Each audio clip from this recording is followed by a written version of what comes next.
All right, once again, apologies for the delay. It is Thursday night, and Thursday night we do some recording here in the studio right about the time that we're supposed to be on with our segment here on weathers, but that gets delayed a little bit sometimes due to technical difficulties.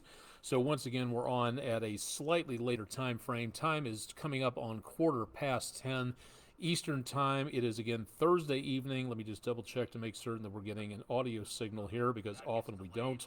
And that sounds good, so we are good to go. So happy Thursday. Hope everything's working well.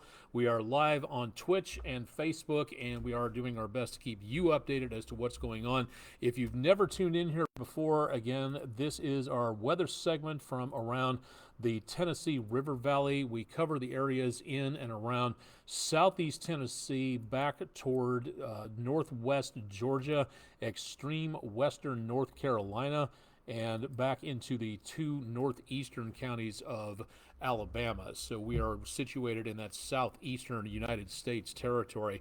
We're not looking at any severe weather. We may see the possibility of some more showers coming on through.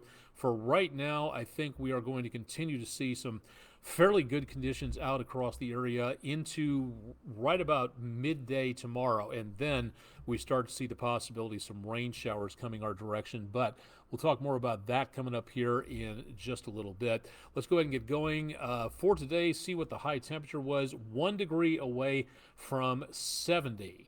That's way above where we should be for this time of the year, and we were within 10 of a record high that hasn't been set since 1989, record low of 9 above from 1943, fairly close to our normal. We're still ahead for the year and for the month so far. The year is looking good, 1.5 inches over on rainfall, and for the month we are spot on where we should be at 2 2/3 inches of rainfall. So we're not doing too bad, at least where that comes from anyway. For tomorrow, we're going to be looking again at a chilly start. No rain expected in the morning.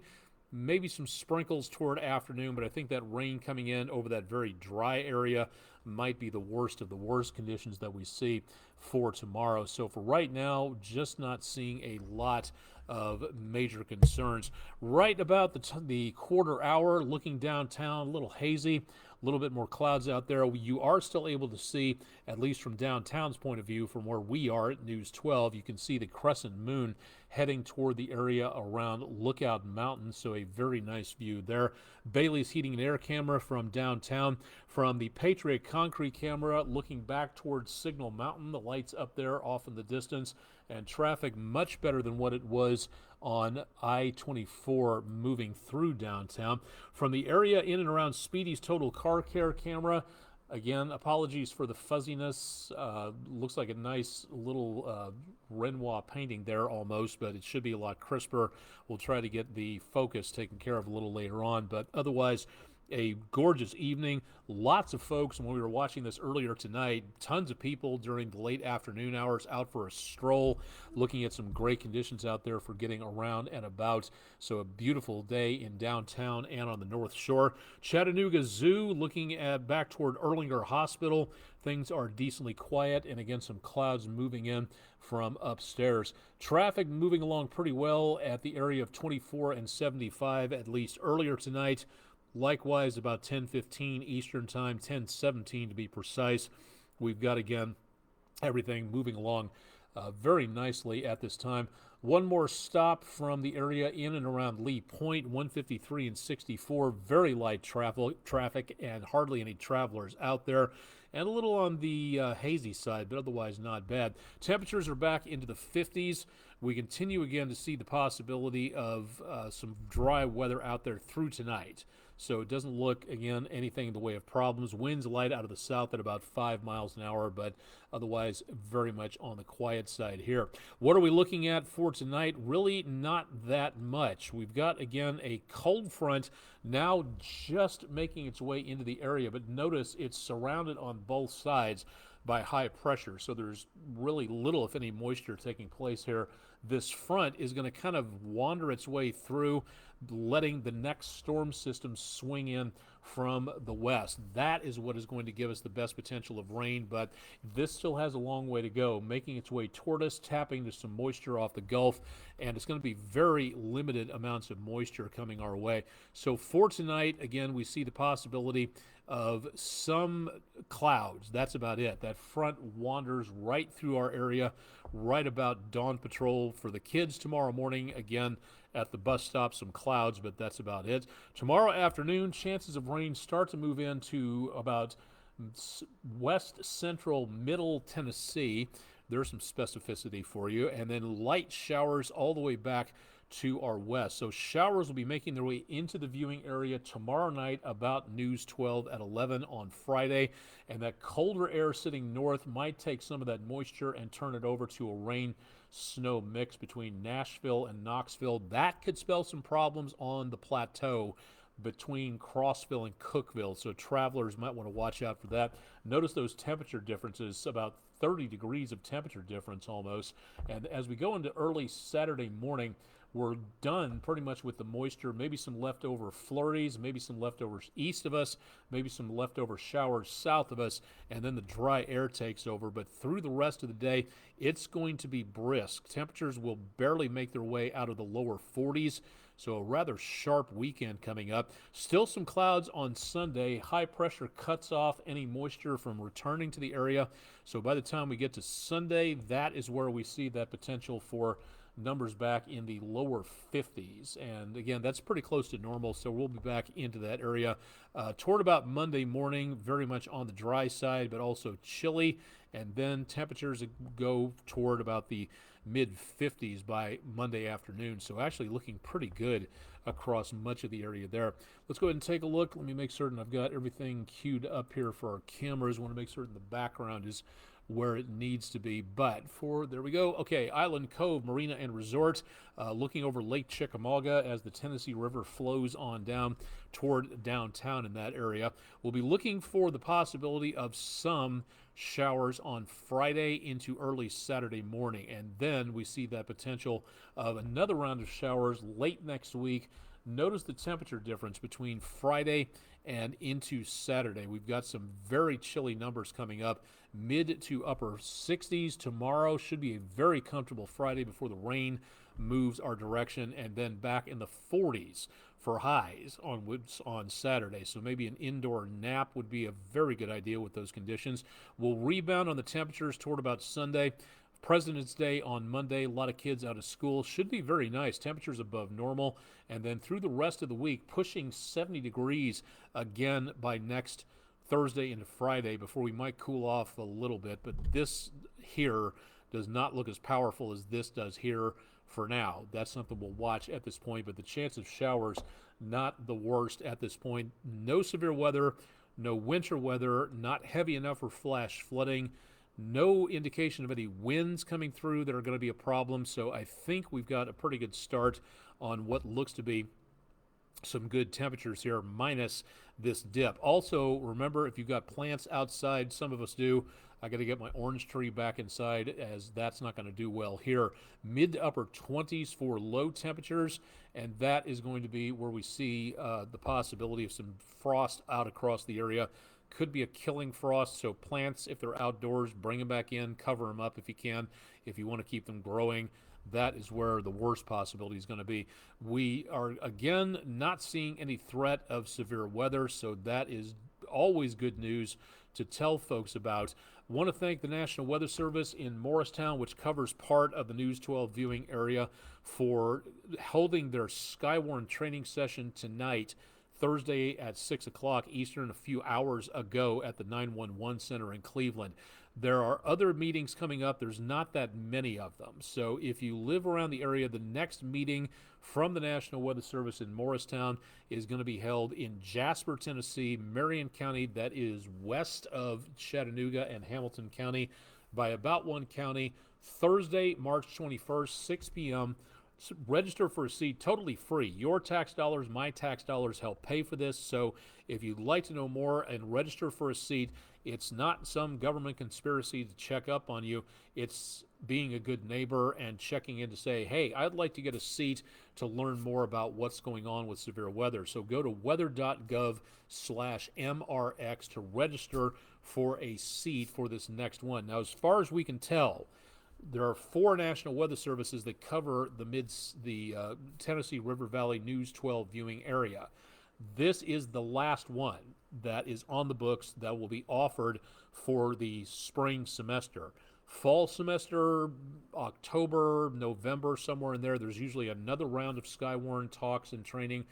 Don't know about those yet. That'll be coming up probably toward about the beginning of autumn in September before we hear about that. But for now, this is the last course in the News 12 viewing area. So if you live in Grundy, Sequatchie, Western Hamilton, Marion, even in Jackson and DeKalb counties in Alabama, if you can't make any of the other meetings and would like to attend this, go to the website, get yourself a seat, and then show up, take the course, and then learn what needs to be called back to the National Weather Service when it comes to severe weather. This course teaches you what to look for, how to be safe, what to report back to the National Weather Service so that they can do their jobs in sending out tornado warnings, severe thunderstorm warnings, flash flood warnings to folks like me and my colleagues here at News 12, to emergency managers, fire department, ambulance, EMT, police, and sheriff. All of them get the information that you report down on the ground, helping to make certain that everybody is aware of what's going on because of what you see and what you report. That is what Skywarn is all about in a nutshell. The reason I'm saying this is that this is the last meeting that we know about for now. No others are being offered at this time. There is still a way you can get trained in Skywarn, and all you have to do is go to the meteorological education site Comet Met Ed at the University Corporation for Atmospheric Research. Again, totally free. Again, you have to register for it, but you can take the Skywarn course online whenever you want to. You don't have to worry about showing up. You don't have to worry about schedules. You don't have to worry about dressing appropriately. All you have to do is take the course online, and then you can call the National Weather Service after you get your certificate in the mail, and you can call them and say, hey, I'm a Skywarn spotter now. Please take my phone number, add it to the list, and they'll give you a phone number so you can call directly to the National Weather Service with your reports. You won't have to worry about any switchboard operators or anything else, or you can email it in, or if you're an amateur radio operator, you can call it in on the various frequencies. But again, meted, METED, .ucar.edu. That's your opportunity to take the Skywarn course whenever you want to and to get trained and know what goes on. This is a very handy place to go to for a lot of CEUs and training, so you might want to keep that handy if you're looking for some science background training just to be on the safe side there. All right, what else we got? Okay, this weekend, Citizen Science. If you'd like to participate and help scientists, wildlife scientists studying the populations of birds, counting the birds in your backyard, starting tomorrow, the 16th, and going through Monday, the 19th. Find out more information about the National Audubon Society's 27th Annual Great Backyard Bird Count. That starts again tomorrow, the 16th, birdcount.org, if you'd like to find out more details about what's going on there. This weekend, again on Sunday, February 18th, the UTC Clarence T. Jones Observatory, their next star party will start. Gates open at 5:30. Lecture and the planetarium show start at 6. Telescope viewing, again, Sunday, I think, will be decently clear, so hopefully you can look through the telescopes. That coming up again this week. The topic and the constellation featured of the week is Orion the Hunter. This is on 10 North Tuxedo Avenue. Find out more at their website, facebook.com/UTC Jones Observatory, or go to utc.edu and search observatory, and you'll get the information there a little bit quicker on that. Where did it go? Okay, don't forget, again, coming up this weekend, 1 week from Saturday in Dalton, Georgia, the Dalton Amateur Radio Club will be holding their, quote, first and best ham fest in Georgia at the North Georgia Fairgrounds in Dalton. That's about 20 minutes southeast of Chattanooga in northwest Georgia. It's a great opportunity. A ham fest is where you can get together, you can purchase equipment, you can ask questions, Amateur radio operators with a lot of experience are nicknamed Elmers. So if you'd like to find your Elmer and ask questions and get started in amateur radio, I believe there are quizzes. You can take the test there, and it only costs, I believe, $15. You do not need to know Morse code anymore. There's only 3 levels of license. I'm a general. Need to get the advanced or the extra one coming up at some point in time, but I just haven't had the opportunity since I've moved here. But if you'd like to know more, North Georgia Fairgrounds, Saturday, February 24th. There is a cost for a ticket to get in, but you also get to play for a door prize, a couple of door prizes as I understand it. So find out more at their website, qrz.com/db/W4DRC. Again, that's Whiskey 4 Delta Romeo Charlie. Yes, I am an amateur radio operator. KG4GKE is my call sign. I got my license in February, celebrating my 23rd year as an amateur radio operator. I got it from the Delta Amateur Radio Club in Bartlett, Tennessee, 23 years ago this month. And my one regret in getting my license is that I did not get it when I was about 7 or 8 years old. It is a very fun hobby. Electronics, frequencies, safety, communication, law, all that is wrapped up in an amateur radio license, and that is part of that is what you have to know, some of those topics, in order to use the frequencies that the government has allocated for Morse code, for voice transmission, for data transmission. It's not a totally radio-based frequency anymore. Sometimes amateur radio operators can operate over the internet, but again, remembering when things go very sideways, anything in the way of major disaster, weather disaster, God forbid a terrorist attack, you may not be able to operate the phone, pick up the phone and order a pizza and have it to you in 30 minutes. So go to the website, www.arrl.org. That's the American Radio Relay League. And again, you can find out more at arrl.net. It's one of those two on there, but that should get you there. The catchphrase, again, it may sound silly, and I know a lot of people will say, oh, that's a dying hobby. It's not a dying hobby. It's not even close. When all else fails, amateur radio works. So please consider becoming a Skywarn spotter. Please consider becoming an amateur radio operator, backyard astronomer. There's all kinds of neat things to be able to do out there. Now, I wanted to mention this, because I just found this out on earthsky.org. Stuff rains down on us all the time. Meteorites, the Earth gains 10 tons every day from all the stuff that is out there in space. The Earth goes plowing right through all that debris from comets and asteroids, and that is how the Earth gets bigger and gains more mass. Well, we also have a ton of satellites up there, and this is a satellite, the ERS, Earth Reconnaissance System 2, which is operated, or I should say was operated, by the European Space Agency. It was in a different orbit before the fuel ran out a few years ago. There's no way to control this. It now is subject to gravity and whatever else it runs into, including scraping close to the Earth's atmosphere, which is going to create drag, which is going to help to bring this thing down. The trouble is, we don't know exactly when this thing is going to drop out of the sky. And it is coming down at some point in time. It is going to, again, make its way down to the ground within about the next week or so. By about this time next week, the satellite should be down. Now, is there any danger from this?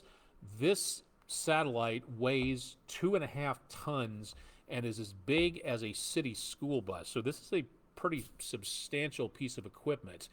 2.5 tons, some of that is going to survive down to the ground. Maybe about 52 kilos or 115 pounds, according to an ESA press conference.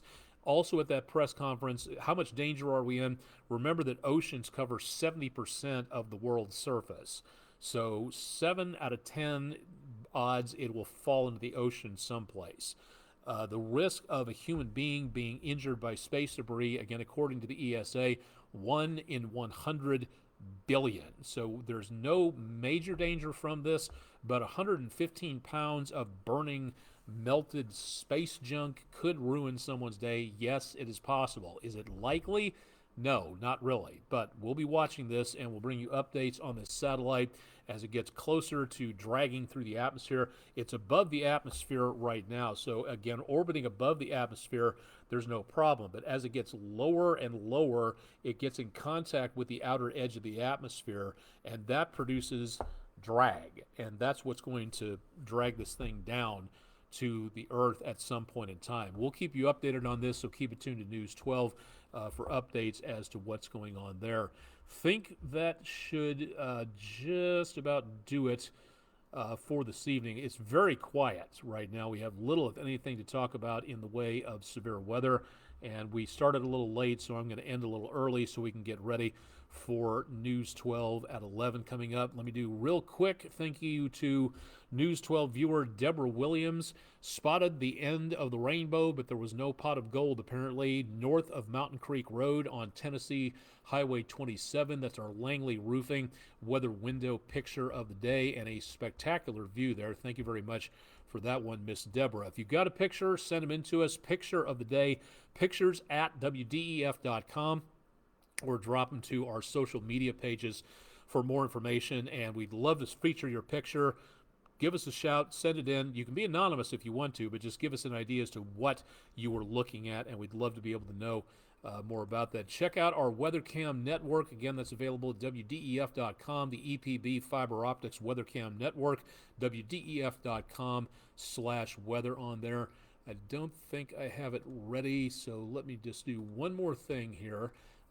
Getting rid of the result for everybody to see for tonight. Our Panagua, or former Panagua Auto Mall weather question of the day. Thank you, Panagua Auto Mall. We're getting a new sponsor soon. Thank you, Panagua Auto Mall, for being our sponsor. The WDEF.com/vote now poll of the day. This is passed. This is the result. 37% voted for the correct answer. When the Pathfinder lander dropped to Mars on 1997, the first weather report from the lander gave us a temperature of what? 20 below, 0, 7, or 61 above, and the temperature was 7. That's actually a very warm temperature for Mars during that winter, if I'm not mistaken there.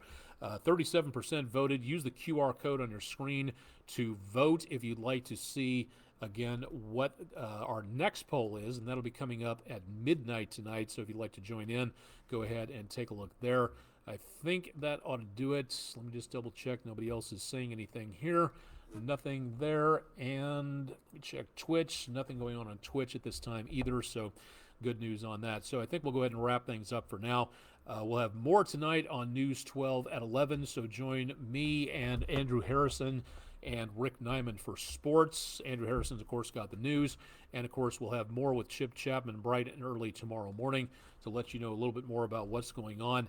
Again, we're not expecting any major problems. No severe weather, no winter weather with this next system, but I think we should be okay overall with just some rain and some cooler temperatures into the weekend. Updates always available, WDEF.com/weather. So thanks for joining us for Thursday night's edition of News 12's Weather Overtime. From downtown Chattanooga, live and direct, I'm Chief Meteorologist Austin Onek at the News 12 studios on Broad Street. Thanks for joining us. Stay tuned for more with News 12 and online, and we'll catch you again here tomorrow night on Friday. Let's be careful out there.